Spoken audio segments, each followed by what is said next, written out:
Confidence कैसे बढ़ाएं stage पर भाषण देते हुए, आत्मविश्वास को कैसे बढ़ाएं, चाहे कितनी ही बड़ी ऑडियंस हो उनके सामने कैसे अपनी मन की बात को बोलें।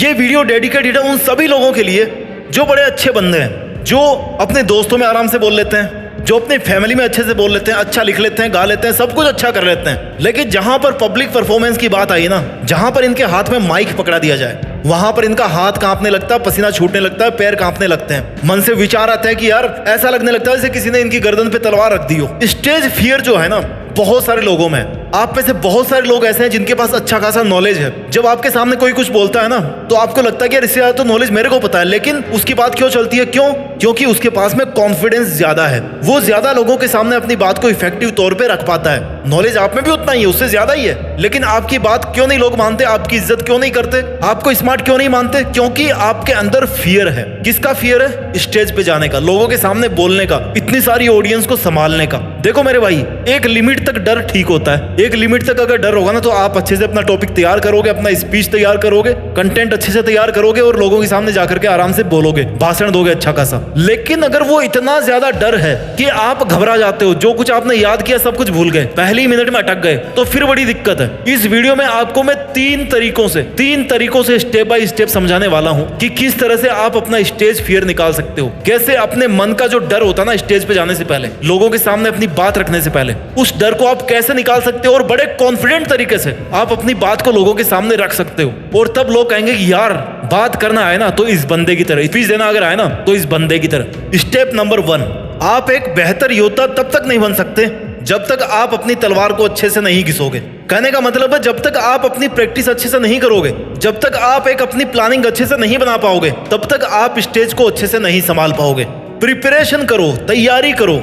जब भी आपको कहीं पर स्पीच देना हो ना, या कहीं पे गाना गाना हो, या कुछ भी काम आपको संभालना हो, स्टेज पर लोगों के सामने जाना हो, तो सबसे पहले ना एक अच्छी स्क्रिप्ट के साथ में आपने अच्छे से प्रैक्टिस होनी चाहिए। आप सबसे पहले ये देखो कि आप क्या बात बोलने के लिए जा रहे हो लोगों के सामने, किस बात पे आपको ज्यादा हेजिटेशन होता है। एटलीस्ट जो आपका नॉलेज बेस है ना, एटलीस्ट जो आपका डेटा बेस है, जिस चीज के बारे में आप बोलने वाले हो, कम से कम वो आपके दिमाग में याद होना चाहिए कि भाई मैं इस चीज के बारे में बोलने वाला हूँ। कम से कम आपका जो कंटेंट है, कम से कम आपका जो टॉपिक है वो इंटरेस्टिंग होना चाहिए, उसमें एटलीस्ट लोग अपना ध्यान लगा सकें। आपको अपना होमवर्क अच्छे से कर लेना चाहिए। होमवर्क का मतलब है जिस टॉपिक पर आप बोलने वाले हो ना, जिस पर आप अपना प्रेजेंटेशन देने वाले हो, उस टॉपिक को आपने अच्छे से पढ़ लिया हो, उसकी बारीकियों को समझ लिया हो।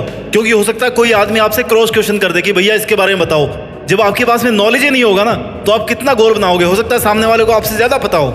और ऐसा ही होता है, लोगों को पता होने के बावजूद वो पूछते हैं, आपको टेस्ट करना चाहते हैं। तो आपको नॉलेज अच्छा होना चाहिए जिस भी टॉपिक पर आप बोलने जा रहे हो। अपनी ऑडियंस को देखो कि आपकी ऑडियंस कैसी है। क्या आपकी ऑडियंस स्टूडेंट्स है?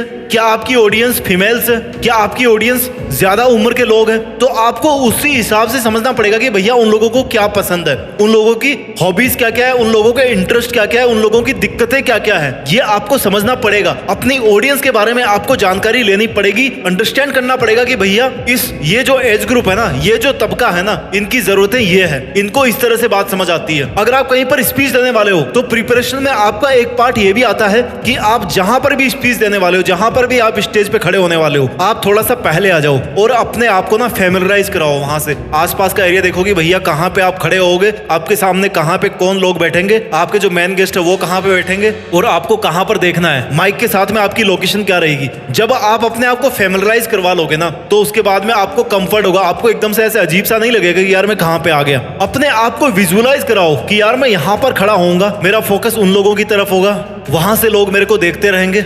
अपने आप को विजुअलाइज कराओ और ऐसे विजुअलाइज कराओ कि आप स्पीच दे रहे हो और लोग इंटरेस्ट लेकर के आपका स्पीच सुन रहे हैं। जब भी तैयारी करो ना कहीं पर स्पीच देने की, तो अपने मैसेज, जो आप मैसेज कन्वे करना चाहते हो, देखो लाइफ में क्या होता है, जब भी आप कोई बात करते हो, किसी के सामने स्पीच देते हो, तो उसका एक कंक्लूजन होता है, फाइनल मैसेज होता है। जब आप कोई मूवी देखते हो तो लास्ट में क्या होता है, एक सीख मिलती है अपने को लास्ट में। तो उस सीख पर आप फोकस करो कि भैया end of the day, end of the speech लोग मेरे से क्या मैसेज लेकर के जाने वाले हैं, क्या उस मोटिव तक मैं लोगों को पहुंचा सकता हूं। आपका फोकस कभी भी आप पर खुद पर नहीं होना चाहिए अनटिल अनलेस कि आप एक बहुत बड़ी सेलिब्रिटी हो, आप एक बहुत बड़े इंसान हो कि लोगों को आपके बारे में जानने में इंटरेस्ट है। आपको केवल जो आपका थीम है, जिस पे आप बोलने वाले हो, जिस चीज के बारे में लोगों को आप कन्विंस करने वाले हो, अपना मैसेज देने वाले हो, उस मैसेज पर आपका फोकस होना चाहिए। जब भी आप प्रैक्टिस कर रहे हो ना, जब भी आप प्रिपेयर कर रहे हो ना, तो रिकॉर्ड करो, सुनो कि आप कैसे बोल रहे हो, वीडियो बनाओ सेल्फी कैमरे से कि आप कैसे खड़े हो रहे हो, आपके फेस का एक्सप्रेशन सही जा रहा कि नहीं जा रहा, आपका जो टोन है वो इसका वो सही जा रहा कि नहीं जा रहा। और इस प्रैक्टिस को आप खुद के सामने ही मत करो,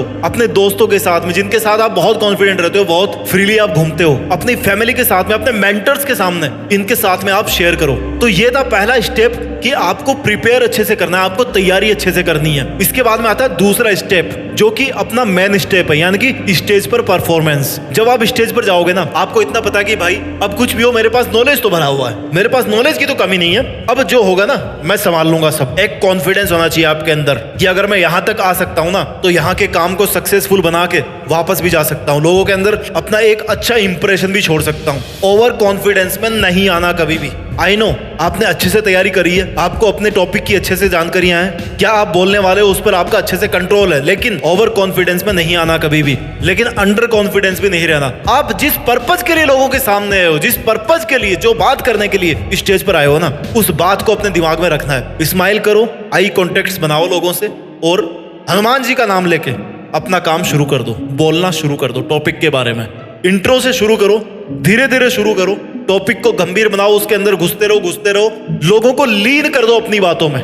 जब इंसान कहानियां सुनाता है ना, तो उसकी बातें लोग ज्यादा अच्छे से सुनते हैं। क्यों? क्योंकि कहानियां ऐसी चीज होती है जो हम बचपन से सुनते आए हैं। बच्चों को सुनाओगे, 5 साल का बच्चा भी कहानी समझ जाएगा। कहानियां लोगों को अच्छे से समझ आती है। दूसरा क्या है? चुटकुले, सेंस ऑफ ह्यूमर अगर आप में है, चुटकुले सबको पसंद है, कॉमेडी मूवीज सबको पसंद है, आपको ही पसंद नहीं है, सबको पसंद है कॉमेडी मूवीज। तो अगर आप में स्टोरी टेलिंग की स्किल है, अगर आप चुटकुला सुनाते हो, स्किल नहीं होती, ये आपको वहां पर सीख करके आना पड़ेगा। प्रिपरेशन में मैंने इसको कवर नहीं किया, बट आपको स्टोरी भी अगर आपको 1-2 पता है, आपको चुटकुले भी 1-2 पता है, तो आपका सेशन जो है ना वो बहुत अच्छे से निकलने वाला है। आई कांटेक्ट बनाओ और स्माइल करते करते धीरे बोलो, लेकिन क्लियरली बोलो। मैं नहीं कहता कि मेरी तरह ऐसे खींचते रहो बस अपनी बात को, मेरी तो आदत है ऐसे बोलने की। आप जिस स्पीड पे, जिस वॉल्यूम पे आप कॉन्फिडेंट हो, उस वॉल्यूम पे आपको बोलना है, ठीक है।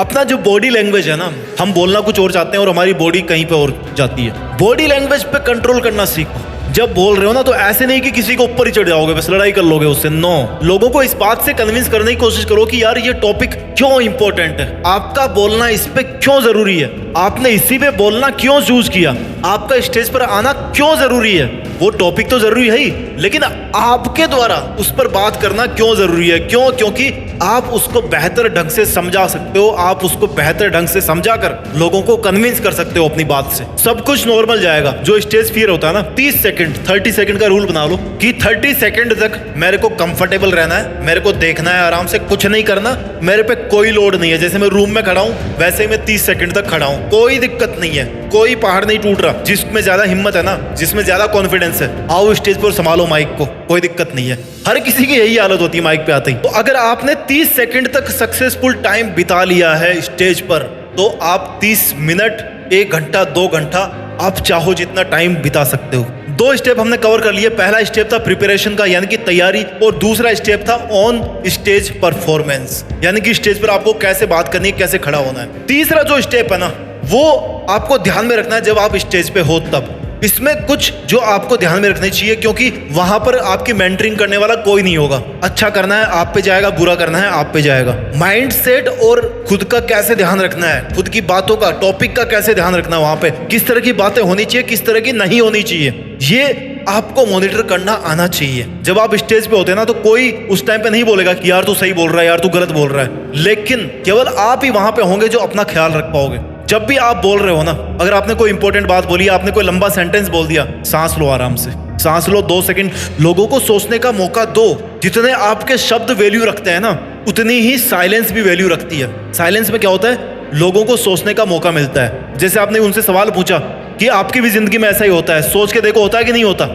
उसके बाद में थोड़ा सा गैप दो, लोग सोचेंगे कि हाँ यार होता तो मेरे साथ भी है। उसके बाद में फिर उनसे आगे जुड़ते जाओ। पॉजिटिव सेल्फ टॉक करो अपने आप से कि यार मैं कर सकता हूँ, यहाँ तक आ गया, इतना सीख लिया, तो आगे तो कर ही लूंगा, क्या बिगड़ जाएगा, कुछ नहीं बिगड़ने वाला। अगर नर्वस हो रहे हो ना, तो कोई दिक्कत नहीं है, बोलो कि नॉर्मल है यार, इतने बंदों के सामने खड़ा हूं, कम बात है क्या, होना नॉर्मल है, कोई दिक्कत नहीं है। जब भी आप ऐसे स्टेज पर बोलने के लिए जाते हो या जब भी आप अपना पब्लिक फियर निकालना चाहते हो तो आपको ना मेडिटेशन प्रैक्टिस करना चाहिए। बहुत तगड़ी चीज है, कहने की जरूरत नहीं है, सबको पता है, लेकिन इतनी ज्यादा पता है ना कि कोई करता कोई नहीं है। सबको लगता है कि यार नॉर्मल चीज है, तो बहुत कॉमन चीज है, लेकिन आपको करना चाहिए। माइंडफुलनेस होती है उसमें। माइंडफुलनेस क्या होती है? आपका ना सोचने का तरीका बदलता है, आपका जो रियल में माइंड है ना वो माइंड बनता है। ऐसे नहीं कि कुछ भी आप सोचे जा रहे हो, कुछ भी कचरा पट्टी सोचे जा रहे हो। एक मैच्योरिटी आती है आपके थॉट्स में, and that is very very very important in your life if you want to achieve something. अगर आपके मन में कोई नेगेटिव थॉट आ रही है जब आप स्टेज पे खड़े हो, तो बोलो कि यार कुछ नहीं होने वाला, कोई पहाड़ नहीं टूटने वाला,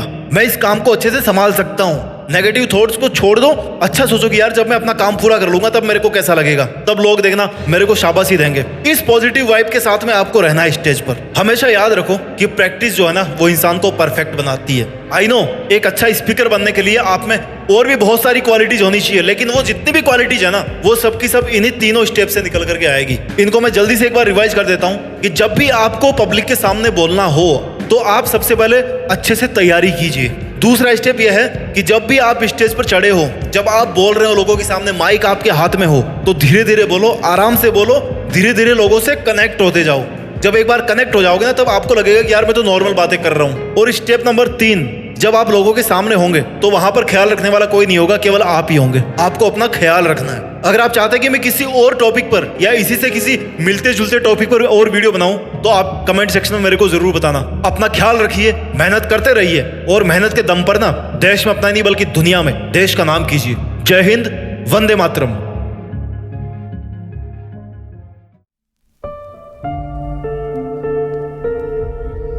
जीत फिक्स।